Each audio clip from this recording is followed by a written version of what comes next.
አሁን ዝም ብሎ አምኖ ተጠምቆ ክርስቲያን ተብሎ ብቻ ዝም ብሎ ቁጭ ማለት አይደለም። በእምነት ይጸደቃን ወይም በእምነት ብቻ ይጸደቃን የሚል የቤተክርስቲያን ትምህርት የለም። የወንጌልም ትምህርት የለም። የጌታ ትምህርትም የለም። በጣም ብዙዎች አንድ ሰው ካመነ በቃ ድኗል። ከዛስ ኃጢአት ቢሰራ የፈለገውን ቢያደርግ ቢያመነዝር ቢገል ችግር የለም። ለምን? አምኗል። በእምነት ብቻ ይጸደቃን ብለው የሚናገሩ ሰዎች አሉ። የኛ ቤተክርስቲያን ይህን ትምህርት አስታስተምር። ምክንያቱም የኛ ቤተክርስቲያን ወንጌልን ስለምታስተምር ማመንና መጠመቅ የሚያድናቸው ህፃናትን ብቻ ነው። በመጠመቃቸው ብቻ ደግሞ የሚድኑ ህፃናት አሉ። የ40 ቀን የ80 ቀን ወዲያው ተጠምቀው ወይም ከተጠመቁ በኋላ ያደርገውና ለሞት የሚያበቃ ህመም ቢመጣባቸውና ቢሞቱ ይቀበላቸዋል እግዚአብሔር። ርስተ ገነትን ርስተ መንግስተ ሰማያትን ይወርሳል። ገራገርነት ያስፈልጋል። ለምሳሌ እያወቁ ማሳለፍ። የዋህነት ማለት ጅልነት ማለት አይደለም።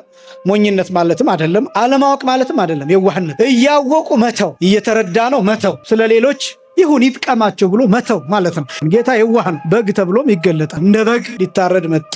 ይሄ የዋህነትን የሚያሳይ ነው። ስለዚህ ክርስቲያን የዋህ መሆን አለበት። እንደ ርግብ የዋህ ሆኑ፣ እንደ እባብ ብልህ ሆኑ እንደተባለ ክርስቶስ በምድር ላይ ያሳየንን ጠባያት እነዚህን መኖር ስንጀምር፣ ያለዛ ክርስቲያን የሚሆነው ስም ብቻ ይሆን። ተግባር ይፈልጋል፣ ህይወት ይፈልጋል። ቀኑን ያሳየን፣ ሌሊቱን የሚያሳየን፣ ጠዋቱን የሚያሳየን እንዲህ አይነት እድሜ የንስሐ እድሜ የሰጠን ራርቶልን። ስለዚህ ክርስቲያን ርኅሩህ መሆን አለበት። በተለይ ደግሞ በዚህ ጊዜ ጸሎት አድርገን ካልወጣን መሰናክሎቻችን በጣም ብዙ ናቸው። የምንጠመድባቸው መንገዶች እጅግ በጣም ብዙ ናቸው። ፈተናዎቻችን በተለይ ወጣቱ በጣም ብዙ ናቸው ፈተናዎቻችን። ክርስቲያን ሃይማኖት ስለሌለው ሰው አያገባኝም አይልም። ሰው ስለሆነ ሁሉ ይመለከተዋል። ኦርቶዶክሳዊ ማለት እንደሱ እንኳን አይደለም ስለ ሰው ይቅርና ስለ እንስሳት ይመለከተናል፣ ስለ እጽዋት ይመለከተናል፣ ስለ ወንዙ ውሃ ይመለከተናል፣ ስለዚህ ዝናብ ይመለከተናል። እንዲህ ዘንድ እንጸልያለን። ለዚህ ነው በዚህ ዝናብ ማንቆጣው። ለዚህ ነው በእርግጥ ብንቆጣ ምንም አናመጣም፣ ግን ደግሞ አንቆጣም። ለምን? ይሄ ዝናብ የሚያስፈልጋቸው ሳሮች አሉ፣ የሚያስፈልጋቸው ተክሎች አሉ፣ የሚያስፈልጋቸው እንስሳት አራዊት አሉ፣ የሚያስፈልጋቸው እህሎች አሉ፣ ሰብሎች አሉ። ምድር ያስፈልጋታል። ጌታችን በቃልም በተግባርም ስለ ጾም አስተምሯል። ጾም አያስፈልግም የምንልበት ምንም አይነት መውጫ መግቢያ የለም። ምክንያቱም ጌታ ጾሙ አሳይቷል። እንደገና ደግሞ ስትጾሙ ብሎ ተናግሯል። ስለ ጾም ስትጾሙ ጾም ያስፈልጋቸዋል አይደለም ያለው ጌታ። ስትጾሙ ለምን? መጾም ግዴታ ስለሆነ። መንፈስ ቅዱስ የሚገለጠው ስራ በሚሰራ ሰውነት ብቻ። ስለዚህ ክርስቲያን ሁልጊዜ የሚቃጠል የሚበላ ነገር ሊኖረው ይገባል። በስመ አብ ወወልድ ወመንፈስ ቅዱስ አሃዱ አምላክ አሜን። ስብሐት ለእግዚአብሔር ኪያነ ዘፈጠረ ከመ ናምልኮ። እንሰግድለት ዘንድ እናመልከው ዘንድ እንገዛለት ዘንድ እናመሰግነው ዘንድ የፈጠረን አምላካችን እግዚአብሔር የባሕርይ ምስጋና ለእርሱ ይሁን። ስብሐት ለማርያም አምላክ እግዝእትነ ወመድኃኒትነ። መድኃኒታችን መመኪያችን ለምትሆን ለእናታችን ለንጽሕት ቅድስት ድንግል ማርያምም የጸጋ ምስጋና ለእርሷ ይሁን። ስብሐት ለመስቀለ ክርስቶስ ዕፀ መድኃኒት ኃይልነ ወፀወንነ። ኃይላችን አምባችን መጠጊያችን ጋሻችን ለሚሆን በቀራንዮ ለተተከለ መድኃኒት ለሚባል ለክርስቶስ መስቀልም የጸጋ ምስጋና ለእርሱ ይሁን። ክቡር መምህራችን መጋቤ ሐዲስ መምህር ይስሐቅ የዚህ ታላቅ ደብር የስብከተ ወንጌል ኃላፊና የትርጓሜ መጽሐፍት መምህር፣ ክቡራን የደብሩ አገልጋዮች፣ መምህራነ ወንጌል፣ ሰባክያነ ወንጌል፣ ክቡራን ዘማሪያን፣ ክቡራን የደብሩ ሰንበት ትምህርት ቤት መዘምራን፣ ክቡራን የእግዚአብሔር ልጆች፣ አባቶች፣ እናቶች፣ ወንድሞችና እህቶች እንዲሁም ሕፃናት ሁላችሁም በልዑል እግዚአብሔር ስም እንደምን ዋላችሁ? እንደምን አመሻችሁ? አምላካችን እግዚአብሔር በዚህ ዕለት በዚህ ሰዓት በዚህ ቅዱስ ቦታ ተገኝተን ቅዱስና ሕያው ዘላለማዊ የሆነውን ቃሉን እየሰማን እንድንባረክ ስለፈቀደልን ስሙ ለዘላለም የከበረ የተመሰገነ ይሁን። የሊቃውንት አምላክ የምስጢር ባለቤት የቅዱሳን ፈጣሪ የአባቶቻችን አምላክ እግዚአብሔር በመካከላችን ተገኝቶ ምስጢርን ጥበቡን እንዲገልጥልን የእርሱ ቅዱስ ፈቃድ ይሆንልን። እንግዲህ ለውስን ደቂቃዎች ከአየሩ ጠባይ አንጻር ቆይታ እናደርጋለን። እንደሚታወቀው ረቡዕ ተከታታይ ትምህርት ነው ያለን። 7ቱ ምስጢራተ ቤተ ክርስቲያንን እነሱን በተከታታይነት እየተመለከትን እንገኛለን። ምስጢረ ጥምቀትን ተመልክተናል በተከታታይ 2 ቀናት፣ ሳምንትና የዛሬ 15 ቀን ማለት ነው። በእርግጥ ዛሬ በዝናቡ ምክንያት ምናልባት የሚከታተሉ ሰዎች በቁጥር ቀንሰው ሊሆን ይችላል። እንዲሁም ደግሞ ዛሬው የእመቤታችን የቅድስት ድንግል ማርያም የቃል ኪዳኗ በዓል የሚታሰብበት ወርሃዊ ቀን ስለሆነ ምናልባት ተከታታይ ትምህርቱን ከሚከታተሉት ሰዎች ውጪ ለመሳለም በረከት ለማግኘት ብቻ የመጣችሁ ልትኖሩ ትችላላችሁ። ግን ምንድነው እንደው ላለማቋረጥ ያህል ብቻ ጥቂት ነጥቦችን ከምስጢረ ሜሮን እሱን አሳይና ከዛ ክርስቲያናዊ ምግባራት የሚል ለሁላችንም የሚሆን እሱን መልእክት ብቻ ተመልክተን የዛሬውን በዚህ እንጨርሳለን። እንግዲህ ሳምንት እግዚአብሔር ቢፈቅድ እንደዚሁም ደግሞ አየሩ ደህና ቢሆን ሳምንት ምስጢረ ንስሐን ተመልክተን ከዛ በኋላ ደግሞ በሰሙነ ሕማማት ረቡዕ ቀን ያው ሐሙስ ጸሎተ ሐሙስ ቅዱስ ቁርባን የተጀመረበት ዕለት መታሰቢያ ቀን ስለሆነ ዕለቱም ስለሚመለከተው የሰሙነ ሕማማት ረቡዕ ምስጢረ ቁርባንን በማየት የዚህን ጾም መርሃ ግብር እናጠናቅቃለን ማለት ነው። ከዛ በኋላ ያለውን እንነጋገራለን። ዞሮ ዞሮ ተከታታይ ትምህርት ማለት በአንድ በኩል የማይቋረጥ ማለት ነው። ለምሳሌ ይሄ በቆሎ ትምህርት ቤት ቢሆን፣ በሰንበት ትምህርት ቤት ቢሆን፣ በኮሌጅ ቢሆን የማይቋረጡ ትምህርቶች አሉ። ለምሳሌ የሰንበት ተማሪዎች ወንድሞቻችንና እህቶቻችን ዝናብም ቢሆን ግን ዝናብ እየመታቸው መጥተው ልብሰ ስብሐት የምስጋና ልብሳቸውን ለብሰው ተገኝተዋል። ዝናብም ቢሆን በክረምት ለምሳሌ አብዛኛው የሰንበት ትምህርት ቤት ኮርስ በክረምት ነው የሚሰጠው። ዝናብ ላያቸው ላይ እየወረደ ግን አይቋረጥም እና ተከታታይ ትምህርት አንዱ ትርጉሙ የአየሩ ጠባይ ቢቀየርም መለወጥ የለበትም። እንደ ሱባኤም ጭምር ነው፣ እንደ ጸሎትም ጭምር ነው እና መቋረጥ የለበትም። ደግሞ እርግጠኛ ነኝ ከእናንተ ውስጥም ጥቂት እንድትሆኑ ላለማቋረጥ ብላችሁ የመጣችሁ እንደምትኖሩ በማሰብ ሳናቋርጠው ሱባኤውን ለመጠበቅ ጭምር ጥቂት ነገሮችን ብቻ አንስቼ ወደ መልእክቱ እንሄዳለን። ምስጢረ ጥምቀትን በተመለከተ እንግዲህ ሳምንት በስፋት ተመልክተናል። ከጥምቀት ጋር ተያይዞ የሚገለጠው ምስጢር ምስጢረ ሜሮን የሚባለው ምስጢር ነው። ሜሮን ማለት የተቀደሰ ሽቱ፣ ልዩ መዓዛ ማለት ነው። ሜሮን የሚለው ቀጥታ ትርጉም የግሪክ ቃል ነው። የኛ ሊቃውንት ዘይት ዘጽሉይ እና ዘይት ዘይጽሉይ ብለው በሁለት ይከፍሉታል። ሜሮን ተብሎ የሚጠራው ዘይት ዘጽሉይ ይባላል። የተጸለየበት ቅባት ማለት ነው።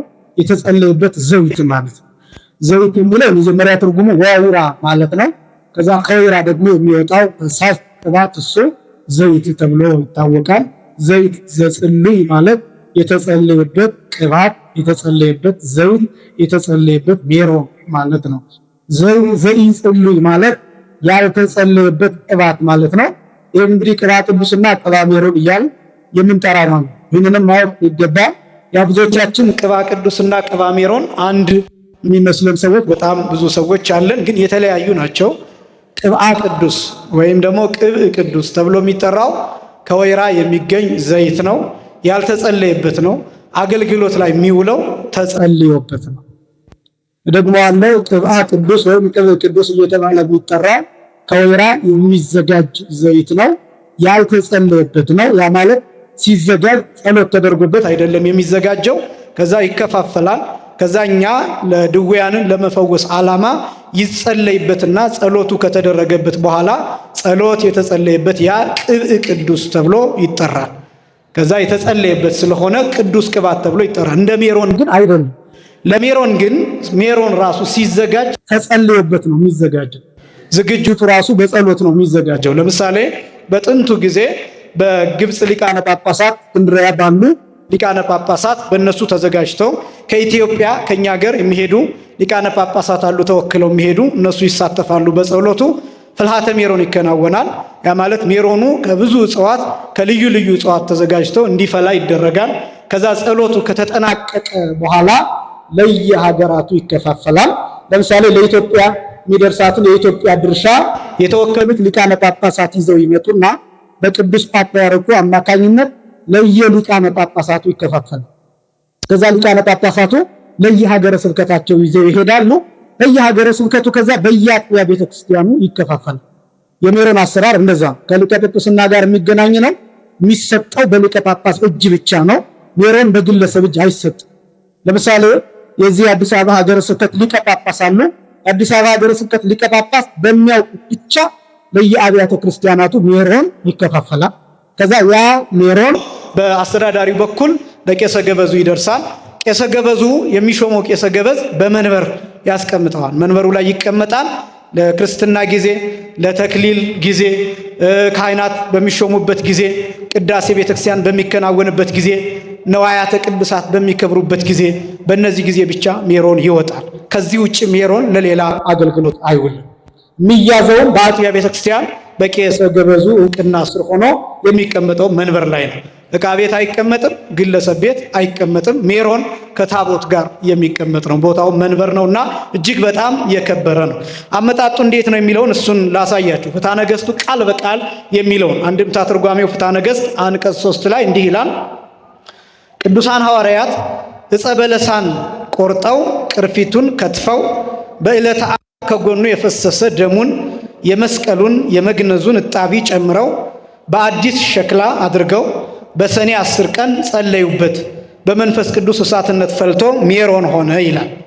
ይሄ እንግዲህ የመጀመሪያው የሜሮን መነሻ በጣም ያው አሁን እየጠፋ ስለሆነ በለሳን የሚባለው እጽ በብዛት አይገኝም እና የሚበዛው የሚጨመረው የወይራ ዘይት ነው። አብዛኛው የሚይዘው በስፋት የሚይዘው ማለት ነው። ግን በለሳን የሚባለው እጽ ይጨመራል። ይሄ በለሳን ተብሎ የሚጠራው እጽ ከጌታችን ከመድኃኒታችን ከኢየሱስ ክርስቶስ ወዝ የበቀለ ዛፍ ነው። በለሳን ተብሎ የሚጠራው የጌታችን በታጠበበት ቦታ በግብጽ ቦታ ሰሎሜ የጌታችን የመድኃኒታችን የኢየሱስ ክርስቶስ ገላውን እግሩን ያጠበችበት ቦታ ወዙ በፈሰሰበት ቦታ በዚያ ቦታ በለሳን የሚባል በጣም ልዩ ጣዕም ሽታ ያለው ዛፍ በቀለ። ከዛ ያ ዛፍ ለሜሮን ማጣፈጫ መጨመሪያ ሆኖ የሚያገለግል ሆኖ ተወሰደ። ሐዋርያት የጨመሩት አንዱ ነው። ለመጀመሪያ ጊዜ ሜሮንንም የጀመሩት ሐዋርያት ናቸው። ዝም ብሎ አይደለም ሜሮንን የጀመሩት። በብሉይ ኪዳን ከ5 አይነት የሚዘጋጅ ቅዱስ የሚባል አለ። በብሉይ ኪዳን ከ5 እጽዋት ለምሳሌ ብርጉድ የሚባል፣ ቀረፋ የሚባል፣ ጠጅ ሳር የሚባል ከዛ ዘይት ተጨምሮበት 4 ሽቱ 5ኛ ዘይት ተጨምሮበት ዝልግልግ ፈሳሽ ሆኖ እንደ ሰሚ ሊኩዊድ ሆኖ የሚያገለግል ወፍራም ፈሳሽ አለ። እሱ ቅዱስ ተብሎ ይጠራል። የተለየ ቅባት ያ ምን ነበር የሚያገለግለው? ካህናቱ ሲሾሙ፣ ነቢያት ሲሾሙ ያንን እየተቀቡ፣ ነገስታት ሲሾሙ ያንን እየተቀቡ ነበር የሚሾሙትና መነሻው ያ ነው፣ የብሉይ ኪዳኑ ማለት ነው። ኦሪት ዘጸአት ምዕራፍ 25 ላይ ይገኛል። ኦሪት ዘጸአት ምዕራፍ 25። ሐዲስ ኪዳን ላይ ግን ሐዋርያት ከጌታችን ዕርገት በኋላ መጀመሪያ ያዘጋጁት ይህንን ነው እና ይህን ሲያዘጋጁ የመጀመሪያው በለሳን የሚባለውን ዛፍ ወሰዱ። ይህን በለሳንን ቅርፊቱን ወሰዱና የግንዱን ቅርፊት ማለት ነው እሱ ልክ እንደ ሽንኩርትና እንደ ጎመን ከተፉት፣ ቆራረጡት ማለት ነው። ከዛ ያንን አድርገው በዕለተ ዓርብ ከጌታችን ከመድኃኒታችን ከኢየሱስ ክርስቶስ ጎን የፈሰሰው ደም ያረፈበትን መሬት ወስደው ከዛ ደግሞ የመስቀሉን ደም ወስደው ከዛ ደግሞ የመግነዙን። በነገራችን ላይ የጌታ መስቀል የተቀበረው ጌታ ከያረገ ከ3 ዓመት በኋላ መስቀሉ የተቀበረው ጉድጓድ ተቆፍሮ የተቀበረው እስከ 3 ዓመት ድረስ መስቀሉ ቆይቷልና በዚህ ምክንያት እስከ 3 ዓመታት ድረስ መስቀሉ ስለነበረ ከመስቀሉ ሂደው ቅርፊት ወስደው ደሙ ያረፈበትን አፈር ወስደው ከዛ ደግሞ የመግነዙን እጣቢ ውሃ ጨምረው መግነዙን አጥበው ጨምቀው ያንን ጭማቂ ከዚህ ጨምረው በአዲስ ሸክላ ማለት ምንም ባልተሰራበት ውሃ ባልፈላበት ምግብ ባልተሰራበት ንፍሮ ባልተቀቀለበት ምንም አይነት አገልግሎት ላይ ባልዋለ አዲስ ሸክላ አድርገው ሜሮንን አዘጋጅተውታል። ከዛ በኋላ በመንፈስ ቅዱስ እሳትነት ፈልቶ ሰኔ 10 ቀን ነው የጸለዩት ሐዋርያት። ሰኔ 10 ቀን ጸሎታቸውን አድርገው ሲጨርሱ ሜሮኑ በመንፈስ ቅዱስ እሳትነት ፈላ፣ ሜሮን ተጀመረ። ከዛ በኋላ ይህንን ሜሮን ሐዋርያት ምንድነው የሚያደርጉት? በየቦታው እየላኩ ሰዎች ከተጠመቁ በኋላ ይህንን እንዲቀቡ ይደረጋል። ከዛ በኋላ ክርስቲያኖች ተብለው ይጠራሉ ማለት ነው። ስለዚህ የሜሮን አጀማመር በሐዋርያት በኩል የተጀመረ ነው። በዚህ ሜሮን ካህናት ይሾሙበታል። ለምሳሌ ዲያቆናትን አይመለከትም፣ ግን ቀሳውስት ቅስና ሲቀበሉ የቆሞስነት ማዕረግ ሲሰጥ ከዛ ጵጵስናም ፓትርያርክነትም በቅብአ ሜሮን ይሰጣል። ከዛ ልጅነት እንደሚታወቀው በ40 ቀን በ80 ቀን በምንጠመቅበት ጊዜ ልጅነት ይሰጥበታል። ተክሊል ሲፈጸም ግንባራቸው ይቀባል። ቅዳሴ ቤተክርስቲያን ሲከናወን ይህ ህንፃ በሚመረጥበት ጊዜ አምዶቹ እየተለዩ ሜሮን እንዲቀቡ ይደረጋል። ነዋያተ ቅድሳት አሉ፣ የውስጥ አገልግሎት የምንገለገልባቸው በተለይም ለቅዳሴ አገልግሎት የሚውሉ ነዋያት በሜሮን ይከብራሉ። በመጽሐፍ ቅዱስ አንደኛ ዮሐንስ ምዕራፍ 2 ቁጥር 20 ላይ እንዲህ የሚል ቃል አለ፣ እናንተም ከቅዱሱ ቅባት ተቀብላችኋል ይላል። መጽሐፍ ቅዱሳዊ እንደሆነ ለማሳየት ነው። እናንተም ከቅዱሱ ቅባት ተቀብላችኋል፣ ሁሉንም ታውቃላችሁ ይላል። ከቅዱሱ ቅባት የተቀበለ ሰው ሜሮን የተቀባ ሰው ምስጢር ይገለጥለታል፣ ጥበብ ይገለጥለታል፣ እንዲያውቅ ይሆናል። ስለዚህ አንዱ የክርስትና መስፈርትም ሜሮኑን መቀባት እንደሆነ አንደኛ ዮሐንስ ምዕራፍ 2 ቁጥር 20 ላይ ተቀምጧል። በሐሌተ ጽጌ ላይ እንዲህ የሚል ቃል አለ። ሀበ አጸበት በማይ አልባሲሁ አባሎ ይላል። ለሕፃነ ድንግል ዝኩስ ሰሎሜ ዘታዝሎ ይላል። የእመቤታችንን ልጅ የድንግልን ልጅ ሰሎሜ በምታዝልበት ቦታ አካሉንና ልብሱን ባጠበችበት ስፍራ በለሳነ ኮነ ሀፈ ሥጋሁ በቅሎ የአካሉ ወዝ በቅሎ በለሳንን ሆነ ወይም በለሳን የሚባልን ዛፍ አበቀለ።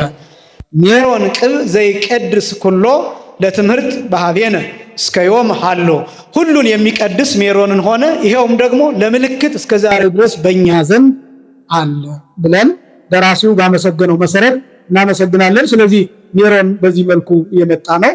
36 ሕዋሳት የሚባሉ አሉ። አሁን እነዚህን መዘርዘር አይቻልም፣ ለእናንተ ሊከብዳችሁ ስለሚችል እነዚህ 36 ሕዋሳት ከጭንቅላት ከራስ ቆዳ ጀምሮ ጆሮዎች፣ አፍንጫዎች፣ እጅ፣ አውራጣት፣ የቀኝና የግራ እነዚህ ይቀባሉ። አጠቃላይ 36 ሕዋሳት ይሆናሉ ሜሮኑ የሚቀባበት ስርዓት። የሚጠመቁት ሴቶች ደግሞ ለአቅመ ሔዋን የደረሱ ከሆኑ ዲያቆናዊት ሴት ከዚህ በፊት ገልጨዋለሁ፣ የካህኑን እጅ ይዛ እንድትቀባ ይደረጋል። ትልቅ ሴት ከሆነች ለምሳሌ ከ14 15 ዓመት በላይ ከሆነች የምትጠመቀዋ በተለያየ ምክንያት የዘገየች ሆና የምትጠመቀው በዛ እድሜ ከሆነ ኤጲስቆጶስም ቢሆን ቆሞስም ቢሆን ካህንም ቢሆን ምናልባት ሴቲቱ ብታፍር አካሏን ሜሮን ሲቀባት እሷ ሴት ናት፣ የሚቀባት ደግሞ ወንድ ነውና ከምትሸማቀቅ እጁን ይዛ የሚቀቡትን አካላት ዲያቆናዊቷ ሴት ከ60 ዓመት በላይ የሆነች ሴት እጁን ይዛ የሚቀባበት ቦታ ሜሮኑን ልታሳርፍ ትችላለች። እሱ ፊቱን ይዞራል፣ የሚቀባው ካህን ፊቱን ይዞራል፣ እጁን ይሰጣል። ከዛ እጁን ይዛ የሚቀቡትን አካላት እንዲቀቡ ታደርጋለች። ይህም የቤተክርስቲያን ስርዓት አላት። በጥንት ጊዜ ይሰራ ነበር። አሁን ላይ ብዙ አይደለም በዚህ ጉዳይ ግን ያው ምናልባት መሰናክል እንዳይሆን ግን ይሄን አማራጭ መጠቀም እንደሚቻል ለማሳየት ነው። ሜሮን የመንፈስ ቅዱስ ጸጋ ማህተም ነው። የመጨረሻው ልክ አንድ ደብዳቤ ተጽፎ ከወጣ በኋላ የሚበረር አይተም ተደርጎበት የመዝገብ ቤት ቁጥር ምናምን ተሰጥቶት እንደሚባለው ሁሉ አንድ ሰው የመጨረሻ ዝግጁ ነው ተብሎ የሚታመነው ሜሮን ከተቀባ በኋላ ይጠመቃል በቅዱስ ውሃ። ያ ስርዓት ከተፈጸመ በኋላ የመጨረሻው ስርዓት ሜሮን የመቀባት ስርዓት ነው። ሜሮን ከተቀባ በኋላ ታትሞ ከዛ በኋላ የሚቀጥለው ስራ ቅዱስ ሥጋውን ክቡር ደሙን መቀበል ነው። ሐዋርያው ቅዱስ ጳውሎስ እንዲህ ብሎ ተናግሯል። ኤፌሶን ምዕራፍ 4 ቁጥር 30 ላይ ለቤዛም ቀን የታተማችሁበትን ቅዱሱን የእግዚአብሔርን መንፈስ አታሳዝኑ ይላል። ኤፌሶን ምዕራፍ 4 ቁጥር 34 ላይ ለቁጥር 30 ላይ ለቤዛም ቀን የታተማችሁበትን ይላል። የታተማችሁበትን ማለት ማረጋገጫ የተቀበላችሁበትን ማለት ነው። ቅዱሱን የእግዚአብሔርን መንፈስ አታሳዝኑ ይላል። ይህ ቅዱስ የእግዚአብሔር መንፈስ በምንድን ነው የሚሰጠው ቢባል በሜሮን በኩል በቅባቱ በኩል ነው። እንደው አንድ ነገር ለማስታወስ ያህል ለምሳሌ አንድ ሰው የሆነ ግሩፕ ለመቀላቀል ቢፈልግ ሊንክ ይሰጠዋል። በሊንኩ አማካኝነት ይገባል። ልክ ሊንኩን ሲጫን ክሊክ ሲያደርግ ያ ሊንክ ወደ ዩቲዩብ ሊሆን ይችላል፣ ወደ ቴሌግራም ሊሆን ይችላል፣ ወደ ቲክቶክ ሊሆን ይችላል፣ ወደ ፌስቡክ ሊሆን ይችላል፣ ያስገባዋል። ሜሮን ማለት ልክ እንደ ሊንክ ሆኖ የሚያገለግል ሊንክ ማለት በመሰረቱ ትስስር ማለት ነው። መተሳሰር፣ መያያዝ ማለት ነው። ትይይዘት ማለት ነው። እና ሜሮን እንደ ሊንክ ሆኖ ያገለግላል ማለት አንድ ሰው ሜሮን በሚቀባበት ጊዜ ከሐዋርያት ማህበር ይገባል፣ ከሐዋርያት ጋር አንድ ይሆናል። ስለዚህ እንደ ኮንፊርሜሽን ሆኖ የሚያገለግል ነው ማለት ነው። አንድ ሰው ሜሮን ሲቀባ በመንፈስ ቅዱስ ስልጣን ኮንፊርምድ ይሆናል፣ ተቀባይነት ያገኛል። ስለዚህ ለዛ ነው ለቤዛም ቀን የታተማችሁበትን ቅዱሱን የእግዚአብሔር መንፈስ አታሳዝኑ የሚለው። ሜሮኑን ከተቀባ በኋላ ወድህረ ይትመጠው ቁርባነ ይላል። ስጋውን ደሙን ይቀበሉ ይላል። ማንኛውም የተጠመቀ ሰው በተጠመቀበት ቀን መቁረብ ይገባዋል፣ ስጋውን ደሙን መቀበል ይገባዋል። ሕፃናትም ቢሆኑ ትልልቆችም ቢሆኑ ግዴታ በተጠመቁበት ቀን ስጋውን ደሙን እንዲቀበሉ ያዛል። ወይዚት አን ምን ተሚን መለይን ሰው ምስጢራተ ቅዱሳት ይላል። ስጋውን ደሙን ከመቀበላቸው በፊት ምን ነገር እንዳይቀምሱ ይደረጋል። ለምሳሌ ሕፃናት ከተጠመቁ በኋላ ወዲያውኑ አጥቧቸው ይባላል። በገጠሪቱ ቤተክርስቲያን ይሄ ነው የታወቀው። ከተጠመቁ በኋላ ሕፃኑ ያው ያለቅሳል፣ ይታወቃል። ምክንያቱም የሚጠመቅበት ቅዱስ ውሃ እንደ ውሃነቱ ይቀዘቅዘዋል። በዚህ ምክንያት ሕፃኑ ያለቅሳል። አጥቢው ትባላለች፣ ታጠባዋለች፣ ሕፃኑ ዝም ይላል። እግረ መንገድም ደግሞ ከዛ በኋላም እንዳይረባው ነው ሕፃኑ። ስለዚህ ከዛ በኋላ ግን የቅዳሴው ሰዓት ይደርሳል። ቅዳሴው ተቀድሶ ስጋውን ደሙን እንዲቀበል ይደረጋል። ለትልልቆች ሲሆን ግን ከጥምቀት በፊትም ከጥምቀት በኋላ ምንም ነገር እንዳይቀምሱ ይደረጋል። ወለጽኑ ሰዓት ኢይክልእወንም ተጠምቆ በአይኒ ጊዜ ዘፈቀደ። ምናልባት አሁን ይህን ከፍታ ነገሥቱ ያነሳሁት አንዱ የጸነሱ ሴቶች ይጠመቃሉ ወይስ አይጠመቁም የሚል ጥያቄ ብዙ ጊዜ የሚነሳ ስለሆነ ነው። ለምሳሌ አንዲት ጽንስት የሆነች ሴት የ9 ወር ልትሆን ትችላለች፣ የ8 ወር፣ የ6 ወር፣ የ3 ወር፣ የ1 ወር፣ የ2 ወር ልትሆን ትችላለች እና መጠመቅ ትችላለች ወይ የሚል ጥያቄ ሊነሳ ይችላል። ግን ፍትሐ ነገሥቱ ምን ይላል? አይከልክሏቸው ይላል። የጸነሱ ሴቶች ከመጠመቅ አይከልከሉ ይላል። ወአልቦ ይላል ማእከለ ወላዲት ወወልድ ተሳትፎ በጥምቀተ ክርስትና ይላል። አንዳንድ ሰው ለምንድን ነው አንዲት ሴት ለምን ትቆርባለች፣ ለምን ጸበል ትጠመቃለች ብሎ ሁሉ የሚቃወም ሰው አለ። ጽንስት የሆነች ሴት ወይም ነፍሰ ጡር የሆነች ሴት ጸበል መጠመቅም ትችላለች። ከሌላ ሃይማኖት እየመጣችም ከሆነ የልጅነት ጥምቀት መጠመቅም ትችላለች። ስጋውን ደሙን መቀበልም ትችላለች። ጸበል መጠጣትም ትችላለች። አቅም ከፈቀደላት ማስቀደስም ትችላለች። አቅሟ የሚፈቅድ ከሆነ እስከ ተወሰነ ሰዓት መጾምም ትችላለች። አይከለከልም። ብዙ ሰው ጸበል የምትጠጣው ምናልባት ለጽንሱ ይላል። አንዳንዱ ደግሞ አይ የምትቆርበው እሷ ከቆረበች ሕፃኑ ሲቆርብ የለም የሚል ሰው አለ። ወአልቦ ማእከለ ወላዲት ወወልድ ተሳትፎ በጥምቀተ ክርስትና ይላል። የጸነሰችዋ ሴት የክርስትና ጥምቀት በመጠመቋ በጽንሱና በእሷ መካከል ምንም አይነት ነገር የለም፣ ግንኙነት የለም። እሷ ስለተጠመቀች ሕፃኑ ተጠምቋል ማለት አይደለም። እሷ ስለቆረበችም ሕፃኑ ቆርቧል ማለትም አይደለም። እሷ ጸበል ስለተጠመቀች ጽንሱ ጸበል ተጠምቋል ማለትም አይደለም። እሷ እምነት ስለተቀባች ጽንሱ እምነት ተቀብቷል ማለትም አይደለም። ስለዚህ ምንም አይነት በዚህ ጉዳይ ላይ ምንም አይነት ይዘት የለም እና እንዲህ ጽንስ የሆነች ሴት ያንን ማድረግ ትችላለች። ባይሆን ለማስቀደስ አቅሟ ይፈቅዳል ወይ ለመጾም አቅሟ ይፈቅዳል ወይ ከጤና አንጻር ከነዚህ ነገሮች አንጻር እሱ ከነፍስ አባት ጋር መነጋገር ይፈልጋልና ስለዚህ ኢይክልእወንም ተጠምቆ ይላል። ከመጠመቅ አይከልክሏቸው ይላል።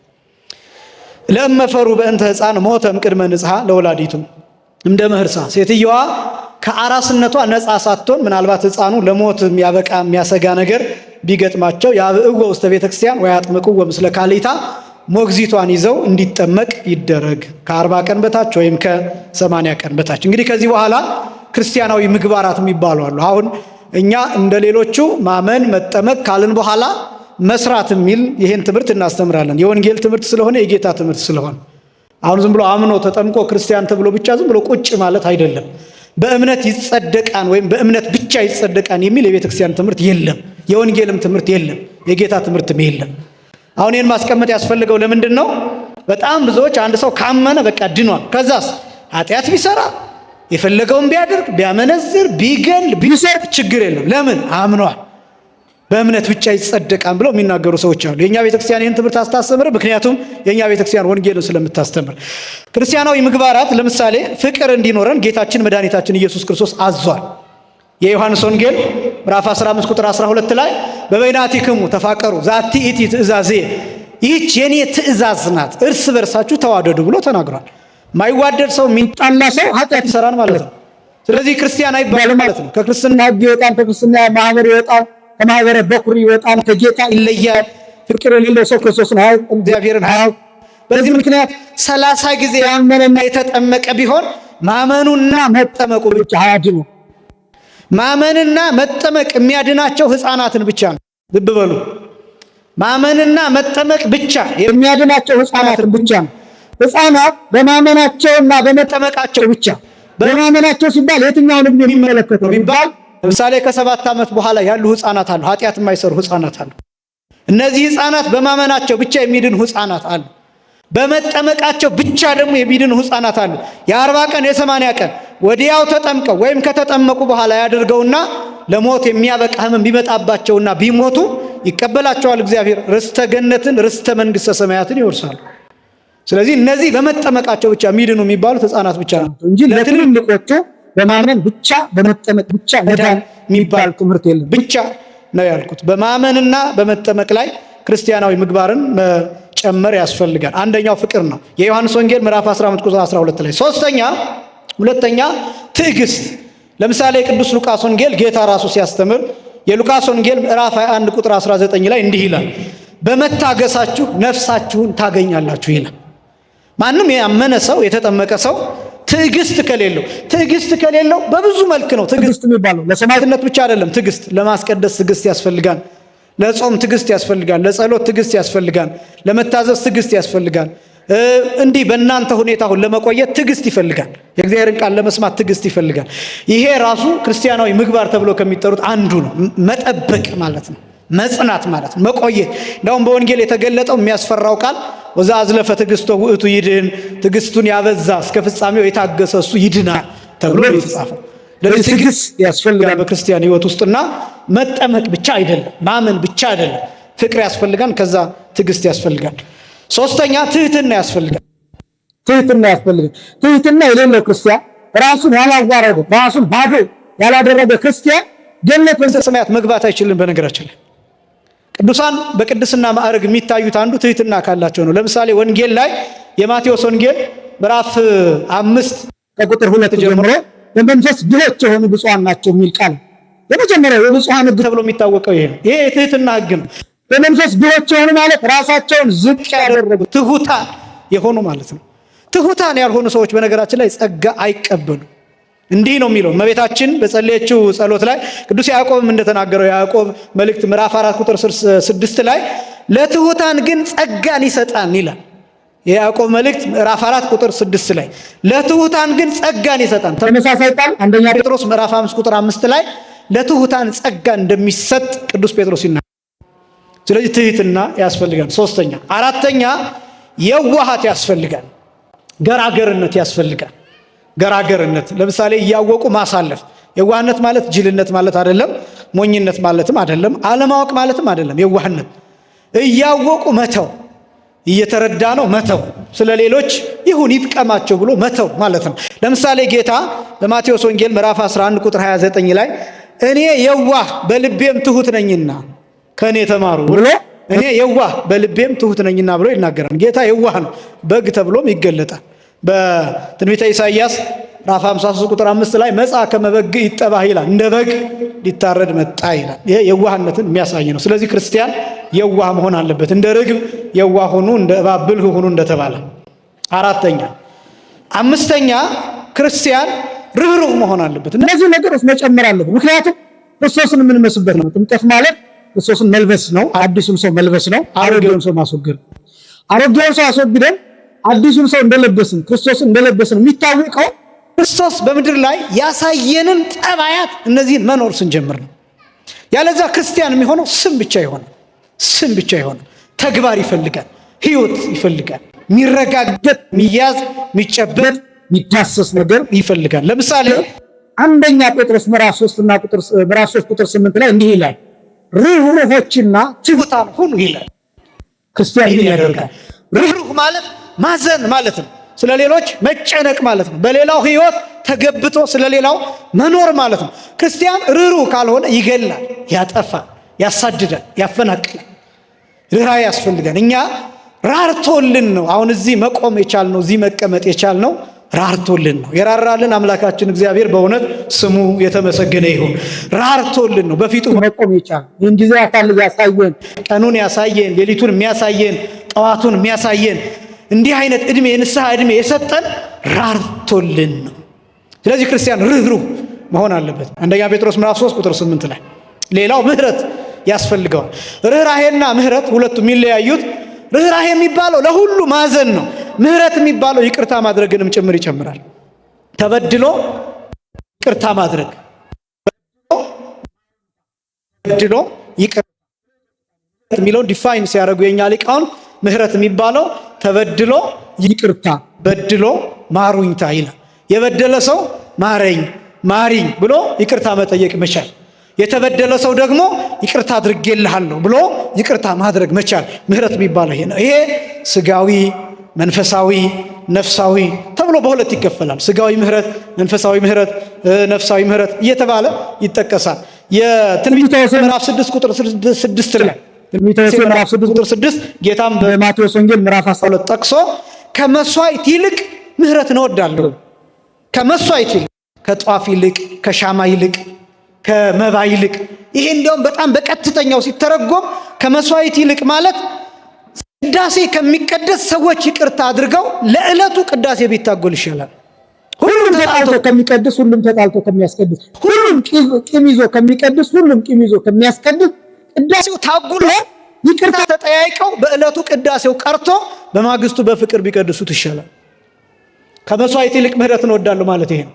እና በወንጌል ላይም የተገለጠው የማቴዎስ ወንጌል ምዕራፍ 5 ቁጥር 23 ጀምሮ አንድ ሰው መባ ሊያቀርብ ወደ ቤተ እግዚአብሔር እየሄደ ወይም እየሄድክ ትዝ ቢልህ፣ በሩ ላይ ስትደርስ ትዝ ቢልህ፣ ከወንድምህ ጋር እንደተጣላ ትዝ ቢልህ መባውን ያለበት ቦታ አስቀምጠውና ተመልሰህ ሂደህ ወንድምህን ይቅርታ ጠይቅ። ከዛ በኋላ ተመልሰህ መባውን አስገባ ነው የሚል። ቅደም ተከተሉ እንደዛ። እና የመጀመሪያው ምህረት በጣም በጣም በህይወታችን ወሳኝ። እንደው ምህረት በብዙ ሊቃውንት አገላለጥ ታቦት ተብሎ ነው የሚገለጠው። ምህረት ጽላት ነው፣ በክርስቲያን ነፍስ ውስጥ የሚገኝ ጽላት። ስለዚህ ክርስቲያን እነዚህ ነገሮች ሊኖሩት ይገባል። ሌላው ጸሎት፣ ክርስቲያናዊ ምግባራት ከሚባሉት ጸሎት ደግሞ እነዚህን ነገሮች ሁሉ የሚጠቀልል ነው። ጸሎት የሚባለው ፍቅር እንዲሰጠን ጸሎት፣ ትዕግስት እንዲኖረን ጸሎት፣ ትህትና እንዲኖረን ጸሎት፣ የዋሃት እንዲኖረን ጸሎት፣ ርኅሩኆች እንድንሆን ጸሎት፣ ምህረት እንዲኖረን ጸሎት፣ ይቅርታ የማድረግ አቅም እንዲኖረን ጸሎት። እነዚህ ነገሮች ማድረግ ይገባል። ጸሎት በጣም ሰፊ ሀሳብ ነው። ራሱን ችሎ ብዙ ሊነገር የሚገባው ነው። እውነት ለመናገር በተለይ ደግሞ በዚህ ጊዜ ጸሎት አድርገን ካልወጣን መሰናክሎቻችን በጣም ብዙ ናቸው። የምንጠመድባቸው መንገዶች እጅግ በጣም ብዙ ናቸው። ፈተናዎቻችን በተለይ ወጣቱ በጣም ብዙ ናቸው ፈተናዎቻችን። ስለዚህ በእያንዳንዱ ቦታ መጸለይ ይፈልጋል። እህሉ ጸሎት ይፈልጋል፣ ምግቡ ጸሎት ይፈልጋል፣ ውሃው ጸሎት ይፈልጋል፣ የምንሄድበት ትራንስፖርት ጸሎት ይፈልጋል። እያንዳንዱ የህይወታችን እንቅስቃሴ ጸሎት ይፈልጋል። ስለዚህ ክርስቲያን መጸለይ ያለበት ደግሞ የምንጸልየው ለእኛ ብቻ አይደለም ለሌሎችም ጭምር። ሚሳኤል ስለሚመታቸው ህፃናት፣ ፍርስራሽ ስለሚጫናቸው ህፃናትም ጭምር መጸለይ ይፈልጋል። ምክንያቱም ክርስቲያን ማለት ዓለም አቀፍ የሆነ ርኅራኄ ያለው አያገባኝም አይልም ክርስቲያን። ስለ እስራኤል አይመለከተኝም አይልም ክርስቲያን። ስለ ጋዛ አይመለከተኝም አይልም ክርስቲያን። ስለ ኢራን አይመለከተኝም አይልም ክርስቲያን። ክርስቲያን ስለ ሙስሊም አይመለከተኝም አይልም ክርስቲያን። ስለ ጴንጤ አይመለከተኝም አይልም ኦርቶዶክሳዊ እንደሱ አይልም ክርስቲያን። ሃይማኖት ስለሌለው ሰው አያገባኝም አይልም። ሰው ስለሆነ ሁሉ ይመለከተዋል። ኦርቶዶክሳዊ ማለት እንደሱ እንኳን አይደለም ስለ ሰው ይቅርና ስለ እንስሳት ይመለከተናል፣ ስለ እጽዋት ይመለከተናል፣ ስለ ወንዙ ውሃ ይመለከተናል፣ ስለዚህ ዝናብ ይመለከተናል። እንዲህ ዘንድ እንጸልያለን። ለዚህ ነው በዚህ ዝናብ ማንቆጣው። ለዚህ ነው በእርግጥ ብንቆጣ ምንም አናመጣም፣ ግን ደግሞ አንቆጣም። ለምን? ይሄ ዝናብ የሚያስፈልጋቸው ሳሮች አሉ፣ የሚያስፈልጋቸው ተክሎች አሉ፣ የሚያስፈልጋቸው እንስሳት አራዊት አሉ፣ የሚያስፈልጋቸው እህሎች አሉ፣ ሰብሎች አሉ። ምድር ያስፈልጋታል። ስለዚህ ስለሚያስፈልግ እግዚአብሔር ሁሉን ነገር በራሱ ጊዜ ሲያደርግ በዚያ ደስ ይለናል። ቤተክርስቲያኒቱም እንዲህ ብላ ትለምናለች። በእንተ ቅድሳት ቅዳሴው ጸሎት ላይ አንዱ የወንዙን ውሃ ምላልን ብለን እስከ ልካቸውና እስከ ወሰናቸው እንዲሞላቸው እንጸልያለን፣ እንማልዳለን። አይገርማችሁ? የወንዙን ውሃ ምላልን ብለን ነው። ልብ በሉ፣ እስከ ልካቸውና እስከ ወሰናቸው። ለምን? ከልካቸውና ከወሰናቸው ካለፉ አራዊትን ጎርፍ ይወስዳቸዋል፣ እንስሳትን ጎርፍ ይወስዳቸዋል፣ ገበሬውን ጎርፍ ይወስደዋል፣ ነጋዴውን ጎርፍ ይወስደዋል፣ ሕፃናት ይሞታሉ፣ ጎርፍ ይወስዳቸዋል፣ እረኞች ባሉበት ቦታ ጎርፍ ይወስዳቸዋል። ስለዚህ እስከ ልካቸውና እስከ ወሰናቸው እንዲሞላ እንጸልያለን። ይሄ ብቻም አይደለም። እኛ ካልጸለይን እግዚአብሔር እኛን ጸሎት ካልሰማ አባይ አይሞላም። አባይ ካልሞላ ግድብ አይኖርም። ግድብ ከሌለ ኤሌክትሪሲቲ አይኖርም፣ ብርሃን የለም፣ ኢነርጂ የለም። ስታስቡት የወንዙን ውሃ ሙላልን ብቻ ዝም ብሎ ስለ ውሃ መጠየቅ ብቻ አይደለም፣ ስለ ኢነርጂም ጭምር ነው የምንጠይቀው። አያችሁ፣ ስለ ፖቴንሻል ኢነርጂ ነው የምንጠይቀው። ፖቴንሻል ኢነርጂ ክሬት አድርገን ነው ከዛ ተርባይን እንዲንቀሳቀስ አድርገን ይሄን ኃይል የምናገኘው። እና ቤተክርስቲያኒቱ ስለ ብርሃን ጭምር ትጸልያለች ማለት ነው። ልብ በሉ፣ የወንዙን ውሃ ምላልን ብለን ለእያንዳንዱ ነገር ጸሎት፣ ስለ አዝርዕት፣ ስለ አትክልት፣ ስለ እጽዋት፣ ስለዚህ ነገር፣ ስለ ነጋዴያን፣ በባህር ስለሚሄዱ፣ በደረቅ ስለሚሄዱ፣ ስለ እነዚህ ሰዎችን በአውሮፓ ስለሚሄዱ፣ በመርከብ ስለሚሄዱ፣ ስለሚጨነቁት ሰዎች እንጸልያለን። ስለዚህ ክርስቲያን ጸሎት ያስፈልገዋል። ማመን ብቻ አይደለም፣ መጠመቅ ብቻ አይደለም፣ መቁረብ ብቻ አይደለም። ክርስቲያናዊ ምግባር ያስፈልጋል። ክርስቲያናዊ ምግባራት ደግሞ የሚባሉት እነዚህ ናቸው። ጸሎት፣ ከዛ ጾም ያስፈልጋል። የማቴዎስ ወንጌል ምዕራፍ 4 ላይ፣ የማቴዎስ ወንጌል ምዕራፍ 6 ላይ ጌታችን በቃልም በተግባርም ስለ ጾም አስተምሯል። ጾም አያስፈልግም የምንልበት ምንም አይነት መውጫ መግቢያ የለም፣ ምንም አይነት። ምክንያቱም ጌታ ጾም አሳይቷ እንደገና ደግሞ ስትጾሙ ብሎ ተናግሯል። ስለ ጾም ስትጾሙ ጾም ያስፈልጋቸዋል አይደለም ያለው ጌታ፣ ስትጾሙ። ለምን? መጾም ግዴታ ስለሆነ። ስለዚህ ጾም ያስፈልገዋል ክርስቲያን። የመጨረሻው ምጽዋት ያስፈልጋል። የማቴዎስ ወንጌል ምዕራፍ 6 ከቁጥር 1 ጀምሮ አሁንም ስለ ምጽዋት፣ የማቴዎስ ወንጌል ምዕራፍ 6 አጠቃላይ ስለ ጸሎት፣ ስለ ጾም፣ ስለ ምጽዋት፣ ስለ እነዚህ ነገሮች መልእክቱን ላንብብና በዚህ ይጨርሳለሁ። መልእክት ይሄ ለክርስቲያኖች ብቻ የሚተላለፍ መልእክት ነው። ሐዋርያው ቅዱስ ጳውሎስ የጻፈው ቆላስይስ ምዕራፍ 3 ከቁጥር 12 ጀምሮ እስከ ቁጥር 16 ድረስ።